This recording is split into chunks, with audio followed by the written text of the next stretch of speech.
This episode contains discussion that some viewers may find disturbing. If you or anybody you know has been affected by the topics that we've discussed today, you can find links to support in our description below.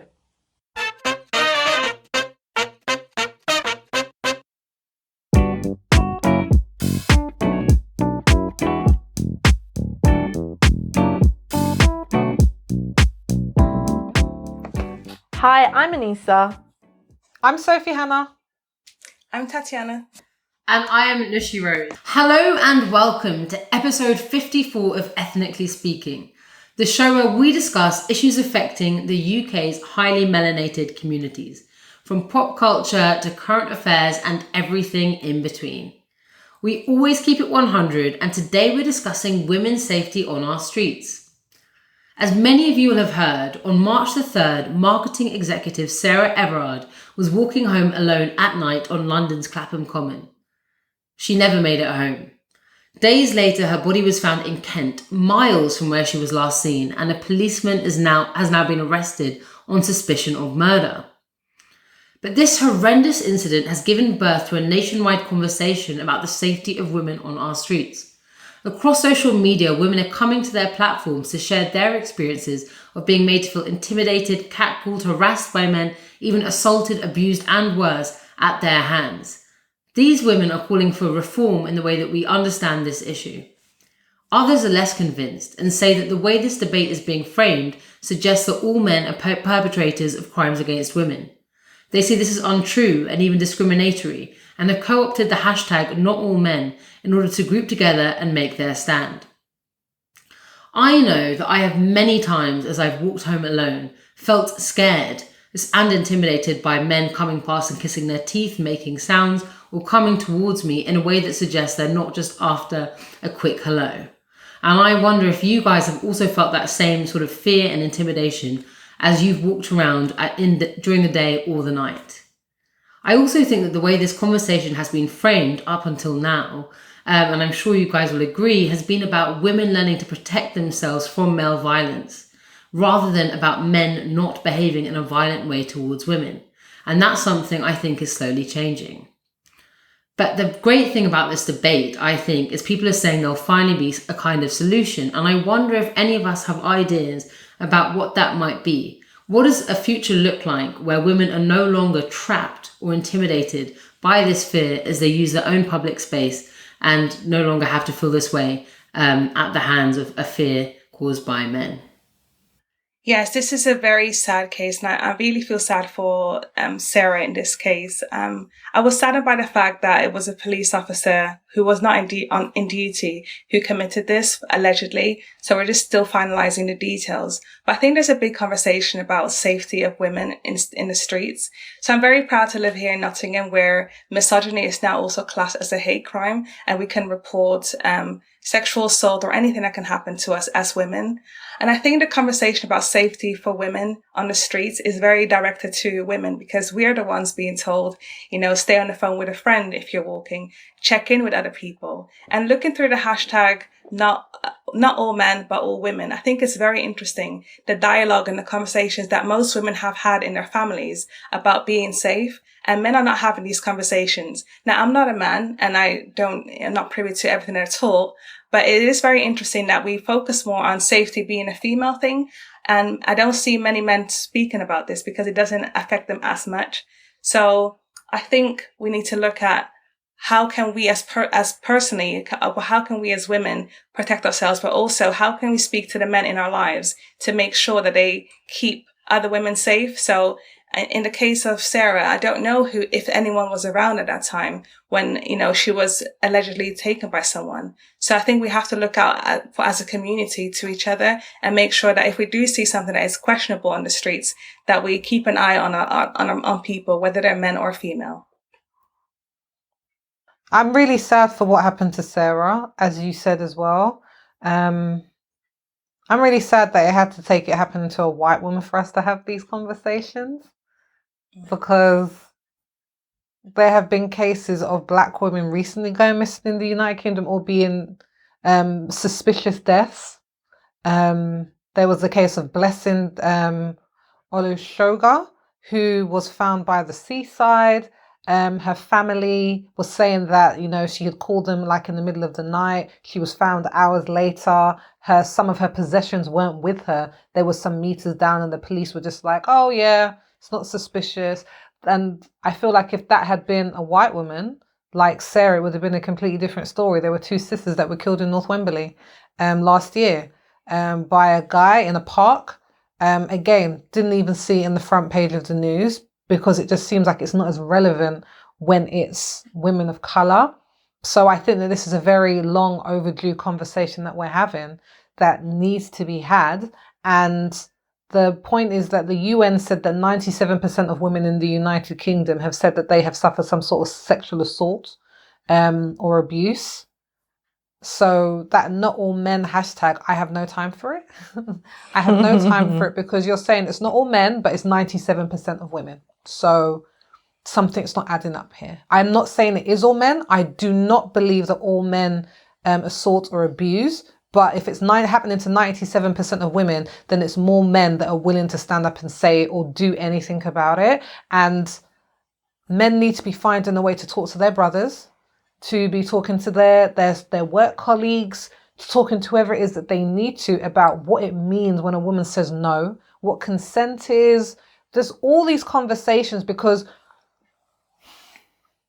it's like when we talk to ethnic minorities and ask us what needs to be done and put the onus on us to fix racism. This isn't an issue that we created. So men need to start stepping up and thinking about what they can do to help keep women safe. Yeah, I think I'm with you about the not all men hashtag I'm not here for. It kind of reminds me of the all lives matter thing. It's like, you don't need to tell us it's not all men. We know it's not all men. But the reality of the issue is it's a good amount of you if 97% of women this has happened to. And by just coming in with the not all men, you're just disrupting the narrative. And that's not what's most important here. So for me, I just didn't have time for it whatsoever. I think obviously the case has just been, it's been a lot.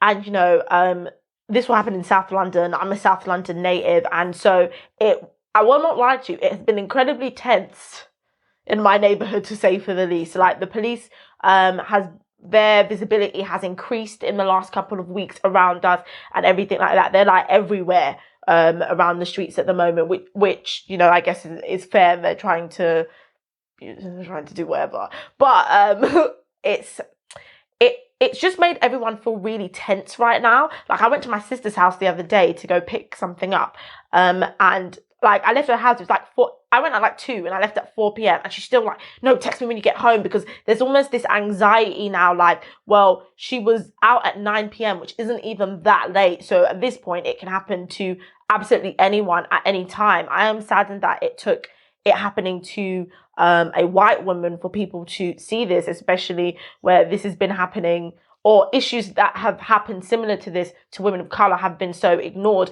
And that's where the intersectionality of it all hits me, because it's like, okay, well, I'm already under threat because I'm a woman, but now I'm under threat and no one's going to care on top of it because I'm a woman of colour. And so it puts you in this weird space where you're kind of like, well, damn, I don't even know what to do or how to operate. And when I was thinking about, well, how do we move on from this situation and move forward, it was a little bit like you said, Sophie, like, we didn't create this issue, so I don't really feel like we should be the ones to come up with this.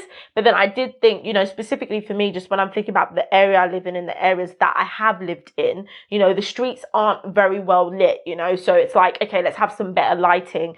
And personally for me, as I've said, the police are always crawling around the areas in which I live, but they're always crawling around in the daytime. And it's like, okay, that's cool to kind of stop and search people in the daytime, but it's nice. It would be nice to have your presence and your visibility during the night, because a lot of things happen in the dark. So why aren't you patrolling the streets then? You're patrolling and it's in the daytime. So I feel like there's a few things that could be done, or maybe some community support officers or something like that could be elevated to make people feel safer, or women who are walking alone at night feel safer. However, the paradox in that this was a policeman that committed this, so now there's this whole distrust we have with law enforcement, so it just adds another layer to this cake, which is already just absolutely horrific. But I think it all has to start with men, and I think the reason why that hashtag started is because I think for a man to admit for a man to go along and say, yeah, this is wrong, there has to be a little bit of admittance maybe that they have played a part in this.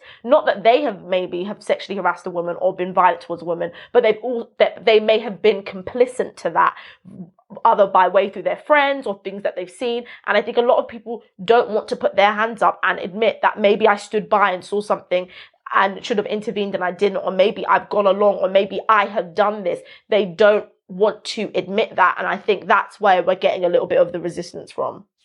So I agree, and one thing that really struck me this week, so I had a few like male friends reach out to me and basically say that they didn't understand why, again, all this not all men hashtag, why they had to be tarnished by this brush. And so I was trying to explain to a lot of them that it wasn't an assault on men, you know, like exactly as like both of you have already said, like this is obviously about the fact that these microaggressions or small, or what a sort of minority potentially, who knows if it is a minority or not, but presumed minority of men do actions that actually mean that everybody else has to be tarred by it. And that was an odd thing, knowing that actually a movement that I would assume would be at the fringes of people I know or I'm connected to, believe in this thing, but actually just in terms of, I guess, the people I know, it's actually the majority of men who couldn't understand this hashtag or why women are making this into an issue, or why they had to change their behavior on the street. And so another friend I was talking to was saying that they have a morning meeting in their company, and the debate that day, this was a few days ago, had been about why men should have to avoid eye contact with women on the street. And the suggestion was there that female or unnecessary, unwarranted, exaggerated female fear was affecting male freedom in our society. And that was just shocking to me. That, you know, in companies, this is the conversation, or in even friendship groups, this is the conversation that men are having again and again and again. And it's like, how do you actually get them to see their own place in that conversation? Because I couldn't, no matter what I said, it was almost like, they just couldn't get around to my point of view, which I think is all of our point of view. So interested to hear what you guys think. I don't know how we're going to get it round to them, Nushy. I think it's very difficult when the entire world has been catered to them. Do you know what I mean? Like, it's a man's world. It is a man's world. It is a man's world. And even though as Black people or people of ethnic minority, at least in this country, we are seen as probably a bit less than the white majority. Even in that, the men in the various ethnicities or races are still seen higher than the women. Like, it caters to them more than it even caters to women. Like, women really are at the lower end in a sense of worse, I would say. And I think when men have always been catered to and the world really speaks to them or thinks about them, it's very difficult for them to now take on that responsibility of actually maybe something is wrong. Maybe you are the issue in something. Because I think this is the way I'm starting to think now. No one likes to give up their privilege. No one wants to give up something that is catered towards them. And I think it's going to take us educating ourselves and educating men differently, because all that, you guys, come on, you must have seen it when you're growing up in school and the boys are having a laugh and it's okay to slap a girl's bum, or they're grabbing a breast, or they're talking about that this girl that they got off with, or this or that. Like, it all starts from there. Like, the assault is not the first thing. It's all the groping and the comments and the suggestions and the things that they say are cool, and the way that these things are set up to allow men to believe that this is normal behavior. It's boys being boys. It's just the lads. So then when you're starting to correct it now, it's kind of like, well, what's the issue? What's the problem? Like, this has always been kind of part of our life. And so we really have to go back to basics about what is okay and what isn't. And when you look at what's okay and what isn't, a lot of stuff is not okay. A lot of stuff is not okay. And I just feel like even I'm starting to realize that. I mean, I talked very much about I May Destroy You, the program that Michaela Cowell put out, which was absolutely fantastic. See if you haven't. But when I saw the list of things that is sexual assault, I'm just like, so a guy, like, you know, grabbing me on, like, grabbing a body part without my consent, you know, sexual assault. A guy removing a condom without a woman's consent, rape. Like, these are things that I know have happened to women that I know. I know it. They've told me about it. And we're just like, oh, it was uncomfortable. I wasn't happy about it. But, we really need to go back on the education, because I don't even think people realize, and men realize, a lot of the stuff that they're doing is just not okay. And yes, I think, go on. No, go ahead. I was just going to say that sexual assault in the workplace is something that is very important and is kind of,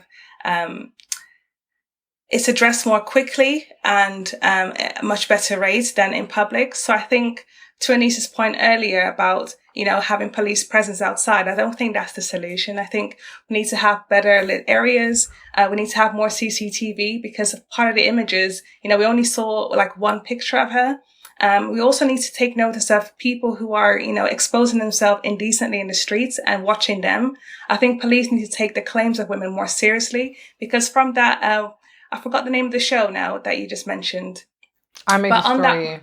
I May Destroy, yes. When she went to the police to make a complaint, they weren't really taking her serious. And I think the problem is, people want to report, people are willing to say things, but if we're not taken seriously, it doesn't help us. So I think police need to take this a bit more serious. So instead of having police on the streets, take the claims of missing people, like who is actually needing help, investigate and put your resources in helping women who've got all these claims, opposed to just putting police presence on the streets, because that's not really helping. I think we need more evidence to show that women are being treated in that way, and for women to be treated seriously when they do make any claims. Do you know, even when I was like thinking about this, like talking about this subject with you ladies, like I had to think, do I feel unsafe walking the streets at night? And I was just like, no, I feel pretty safe. Like, I don't go out at night time. And then I had to be like, okay, hold on. That whole comment does not make sense. So if you break that down, I live in an area that is pretty rural. I live in a rural part, but it's kind of close to the local town or whatever, but it's kind of like off a road, and then you're kind of in the country. There's no street lights where I am, and I would not be caught out on these streets at nighttime. Like, nobody would be able to see me. No cars, no nothing. There isn't a pavement. It's literally just the road. So you'd be walking along the side of the road. And I remember when I used to live in London a few years ago, like I would come back home late on like weekends or going out with friends, and my street, where my flat was, so should I say, was a 15-minute walk from the station. And it was uphill down some very quiet residential houses, and I was very conscious of like, okay, I can only stay in the light or on the main road for so long before I have to take a detour. And if I had the money, because it was only black cabs, I'm like, okay, let me take a black cab up, or let me take the bus up and then walk the back route, which is a bit shorter. And if I can, then maybe I can, like, we are, I feel, let me speak for myself. I feel like you do have that kind of sense of fear and anxiety when you're walking the streets. And I've had to just quieten it to get on with my life, because I'm not going to be made to kind of like stay inside, apart from the pandemic, and not go out and live my life. But it is a risk that we're told of as women. And it's not even just a risk. I'm just very aware that men are physically stronger than us. I'm very aware of it.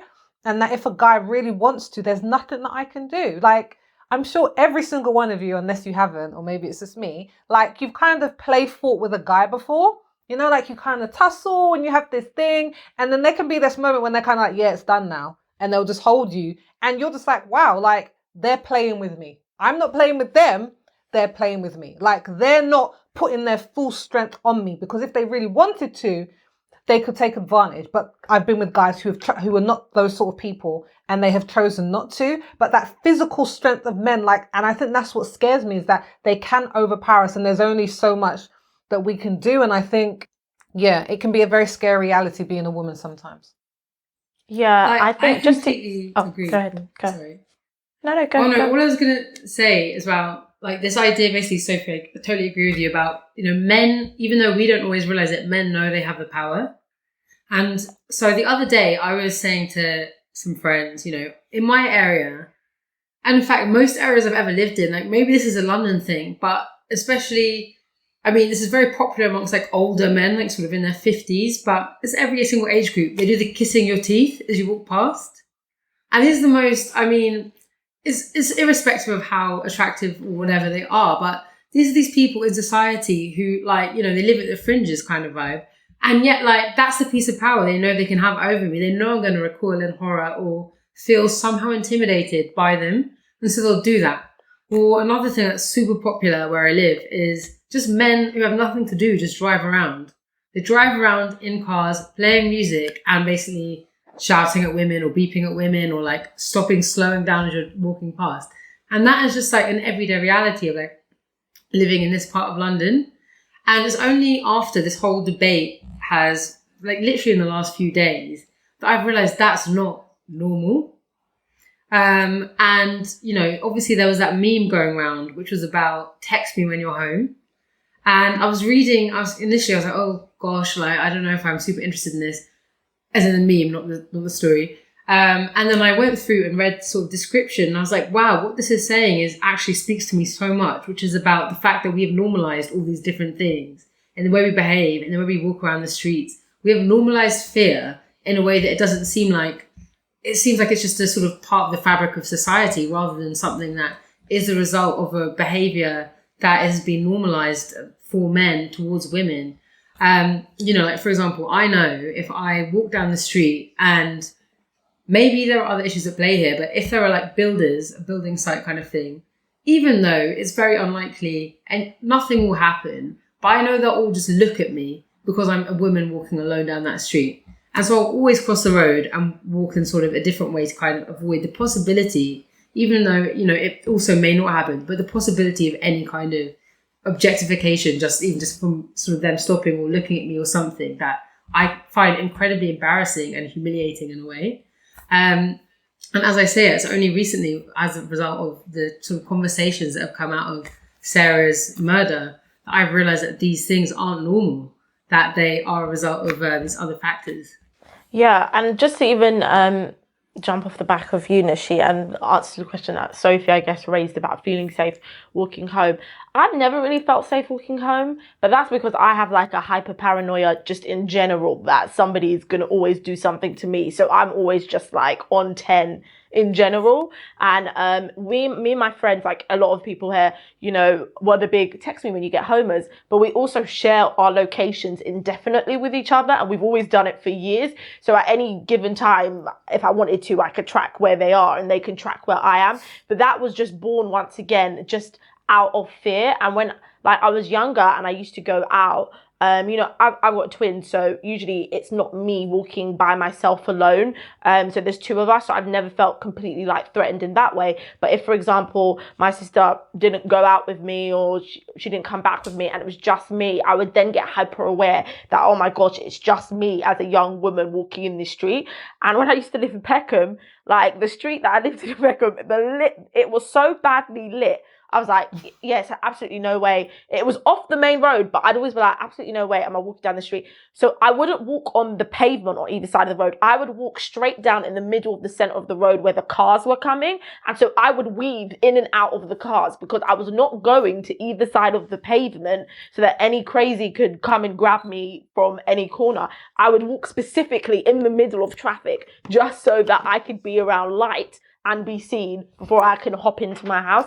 And then it was just like, when you think about it, you think, do you know how crazy that sounds? That you were walking in the middle of traffic just so that nobody would grab you and all those kind of things. But you're just hyper aware as a woman that at any point somebody could come and take advantage of you.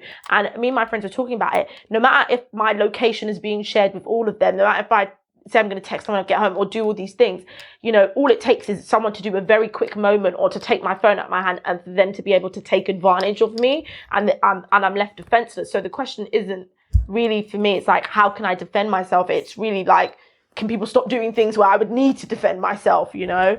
So it's very conscious of that. Yeah, I would say, like, I wish we all lived in a perfect world, but I know that we don't, and we have to, you know, I think safety is one of the most important parts of being a human.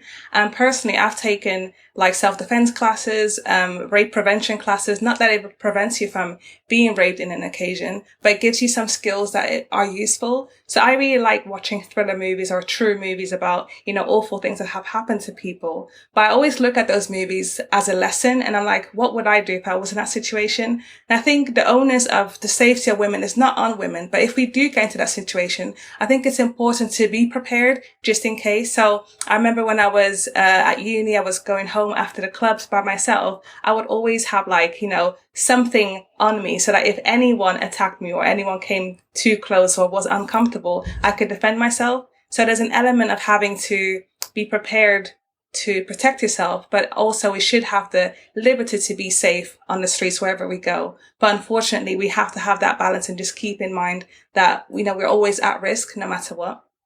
Yeah, I do think it's a really good point that you. I think that's a really good point that you made there, Tatiana. I do feel like it's not even. I also agree. Like I think that was a very good point, and I think it's almost like it's not just in like public spaces though. There is this thing that you were saying that you take something with you that you'd feel a bit safer, for example. And I think about times when I've been on my way home, but in an Uber or a taxi. And I've also been made to feel in some way unsafe, because it's when a man is alone in like a, private contained space with somebody. And I think often like that dynamic is as strange. Like the power dynamic is still there, even though like they're the Uber driver, they're supposed to protect you and take you home. And like within that context, like, I can think of 2 times. So one was about a year ago when I was on the way home in an Uber, and the guy tried to. He said to me that if you cancel the journey, I will drive you home the rest of the way for free. And so I stupidly said yes. I mean, thankfully, like this story has a happy ending. But then he was like, all right, why don't we just drive around London for the evening and I'll buy us like snacks and whatever. And I was like, no, like I need to get home. And he said, come like sit in the front with me. And I was like, no, I'm not going to obviously come and sit in the front with you. And like, obviously, then I said, okay, I've shared my journey with my friends or whatever. And he drove me back home.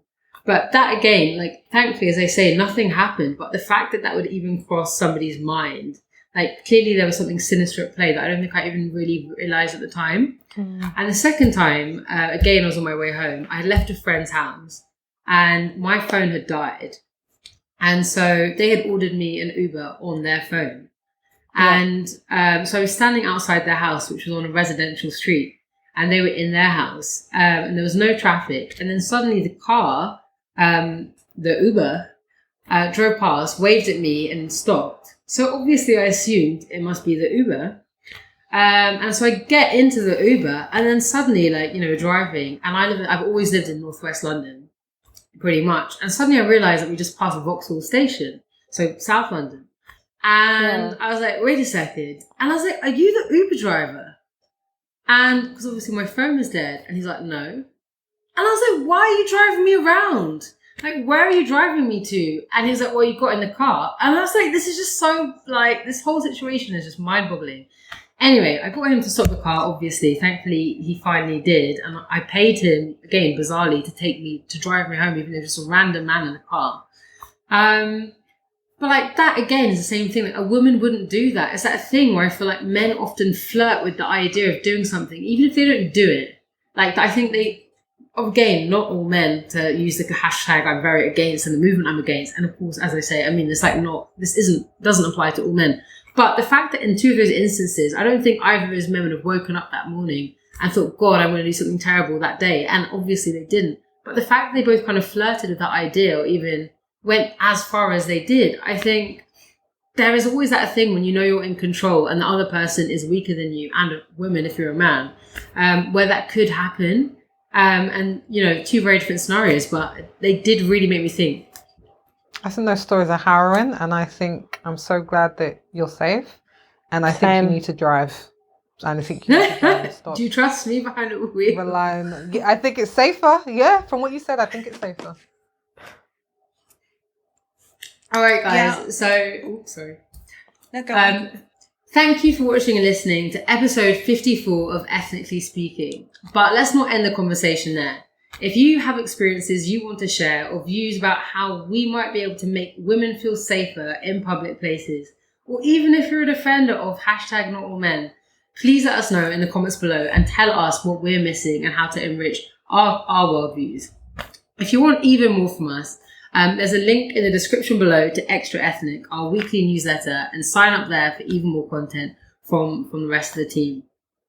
For a recap of everything we've discussed today, you can head over to unitedmelaningroup.com/ES054, and that has a summary of all the big issues and questions we've spoken about in this episode. And if you're watching on YouTube, please don't forget to like, subscribe, and most importantly, hit that notification bell so that you never miss an episode. We'll be back soon, but until then, please remember to wash your hands, wear your mask, keep your distance, and stay safe.